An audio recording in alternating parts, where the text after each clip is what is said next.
lessons. I've realized that I'm too big to fail at this point, so I just crush my enemies and drink their blood.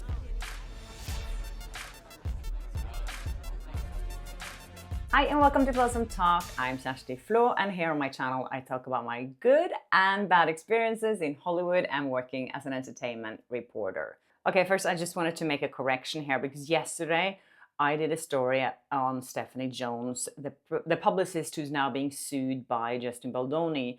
The same publicist who confiscated one of our employees' phone, Jennifer Abel, and all those text messages ended up, or all of them, a cherry-picked number of these text messages ended up in that New York Times piece that started all these lawsuits. Anyways, I said by mistake that Melissa Nathan also was an employee of Stephanie Jones, and that's absolutely not correct. Melissa Nathan was hired as a crisis manager. She runs a company called TAG, Talent Agency Group. TAG is mentioned a lot in the lawsuits as well. And Melissa was hired by Justin Baldoni's team after there was a lot of friction with Blake Lively, and they were worried that Blake Lively's team was planting negative stories about Justin Baldoni. So Melissa Nathan, as you can see in this video, actually I found this morning from the premiere, you can see Melissa Nathan just like walking and wandering around on the carpet while Justin Baldoni is being interviewed. Here is being interviewed by Extra, and he's talking about how much he loved collaborating with Blake Lively and how much she is such a collaborator and a force.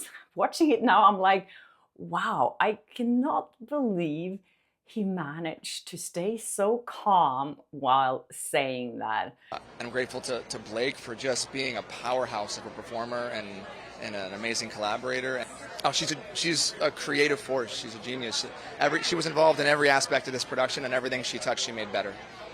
To me, this just proves, when you watch Justin Baldoni, how graceful he is. This just proves that it was never his intention to run a smear campaign on Blake Lively. The way he's talking, and he seems so genuine while he's saying it, that, you know, he's really trying to make Blake Lively shine, even though at this point he must really hate her, because what she did to him throughout this process is just unfathomable. Another funny thing that I noticed in this interview, in the beginning, the reporter is saying to him, "Oh my God, I love your outfit," and whatever, and he doesn't want to take the credit for his outfit. We do. Look at, first of all, the brooch, everything is on point. I can't claim any of it. I was dressed by wonderful women. Yeah, so Justin Baldoni admitted, of course, like every celebrity, you have a stylist to put together your outfit. And even that pin, that flower, someone picked for him. So I'm wondering now, we all remember that Brendan Sklenar wore the same pin at the Vanity Fair party, and he was like, "Oh, I didn't know that another person was wearing this pin." I have a feeling there's a stylist somewhere having a little bit of a laugh when she put that pin on Brendan Sklenar as well. As we know now that pin had no significance for either of them, but it's just so random that they both wore it. And as Justin Baldoni said, he had nothing to do with it. So I was watching some older videos with Anna Kendrick and Blake Lively from when they were promoting Simple Favor, the first movie. And I came across this interview with the two of them kind of bantering together. And another just example of Blake Lively's bizarre sense of humor. When I watch this, I'm like, who says something like that? How did Blake Lively get her name? My grandmother's brother was named Blake. Oh. But he was murdered. So thanks for asking, Google. So Daily Mail made a story on this, and they said we can't confirm that her grandmother's brother was murdered. But I just find it like, how could you joke about something like that? I could never joke about someone in my family being murdered when it's not true. And why do you want to even put it out there for people to start speculating? The two of them also talked about how Blake is deleting something on her Instagram. I don't know if she used to do that, But I found it interesting because now I think that is a good thing for her to learn how to do. Lively, delete her Instagram. So on Instagram, it's not really deleting your Instagram because you just hide your posts and then you can get them back if you want. But only pop stars do it, and You're in the Illuminati. I'm campaigning to become a pop star. Oh, okay. Yeah. So I thought it would bring me one step closer. Okay. How's that working? No, not very well. Good. Someone also sent me this older interview with Ryan Reynolds. I think it was from this summer in The Guardian, where he talks about his relationship to Hugh Jackman. A lot of people have been talking about their relationship lately and what's in there, what's kind of the bromance is behind that. A lot of speculations, but we know that they've been really close friends, at least for at least 10 years. And Ryan keeps talking about how he looked up to Hugh Jackman, and watched him, how he was so nice to everyone. And I can say that, I met Hugh Jackman many times, and he is really known in this industry for being a really, really nice guy. For me, he's one of my favorite people to interview. You can say whatever you want about him leaving his wife and all the things that happen. I'm just saying things from my perspective. And I have to say he is one of the loveliest guys that I've interviewed. I never heard anyone say anything bad about you. Really? Yeah. You just haven't done enough research. I can give you a list right now if you want. But it's funny, I was talking to my mum last night, and she came to the premiere and she was like, oh, all these people saying how nice you are. And I said, that's just manners. We just brought them up well. Isn't that just manners? Pretty much. Now I think maybe manners untaught. So people go, oh, this guy's so nice. And I was just like, that's just how I was brought up. I think sometimes I'll feel like, grumpy or whatever. And then I try and hide it because I've got my kids, I don't want them to see me acting with a stranger, because then they'll think, well, you act like that, so I can act like that, So I don't always feel like doing it. None of us do, but, it's sort of probably the better way society should work, right? But you meditate a little bit, don't you? I meditate twice a day. Twice a day. That's for about the last 25 years I've done that. That has made a big difference to me. That helps a lot. And he's always delivering. And as a journalist, I really, really appreciate that. As you remember, maybe he was the only one who really sang back to me with such an effort when I did that Les Miserables junket, that when Anne Hathaway wasn't too excited about singing, and Hugh Jackman just really went for it. I love that you ask me a question and you stay all on one note, like we're in church. It's very good. There were not many awkward moments like this. We rehearsed for many weeks. So I always have a soft spot for Hugh Jackman.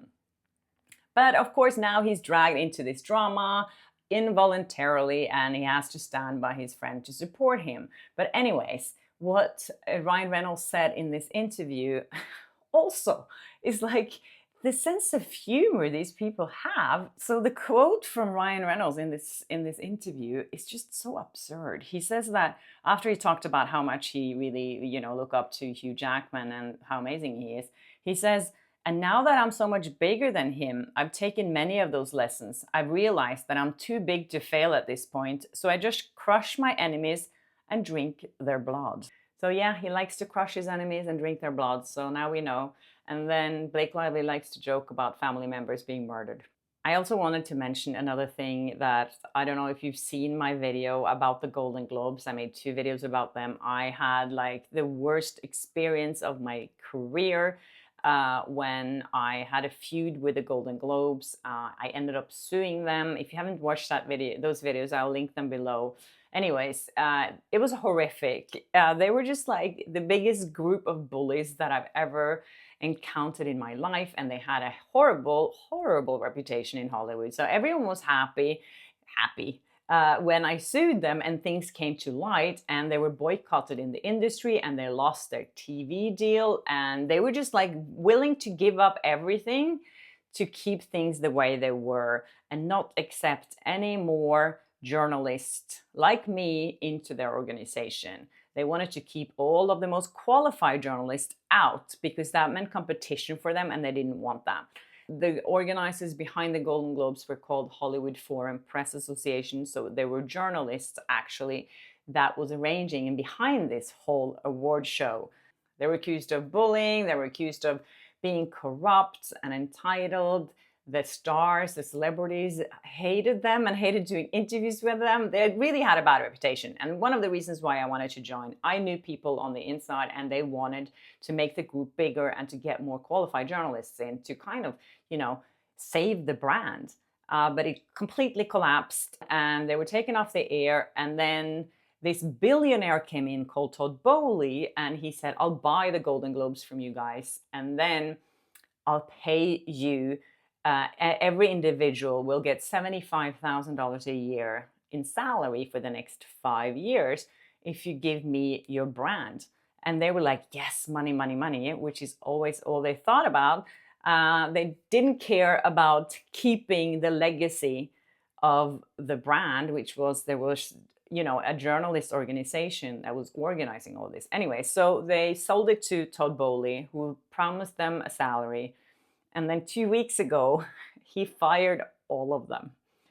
They get some severance, but now all these people who were so mean to all the other journalists in this town wanting to keep us out of their organization now got kicked out by kind of their own greed in the end. And now I'm hearing through the grapevine that they are planning to sue the Golden Globes themselves. I just felt that whole circle was kind of interesting. And, sometimes I believe in karma. So yeah, don't be too greedy because it will backfire. And I think we've seen that so many times in Hollywood and it keeps happening and people get too greedy and it backfires. But sometimes you just have to be a little bit happy when people that treated you so horribly get a taste of their own medicine. All right, guys, that's it for me on a Sunday. I hope you enjoyed this episode. I really appreciate all your support. And tomorrow I'm going to ask two lawyers again. I really thought they were so amazing last time I had them here on my channel.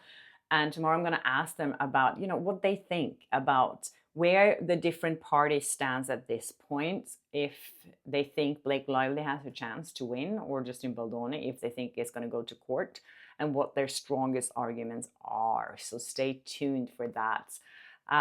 Yes, I hope you have a lovely Sunday, and I'll see you in my next episode. And please don't forget to subscribe and hit the notification bell. See you next time. Bye.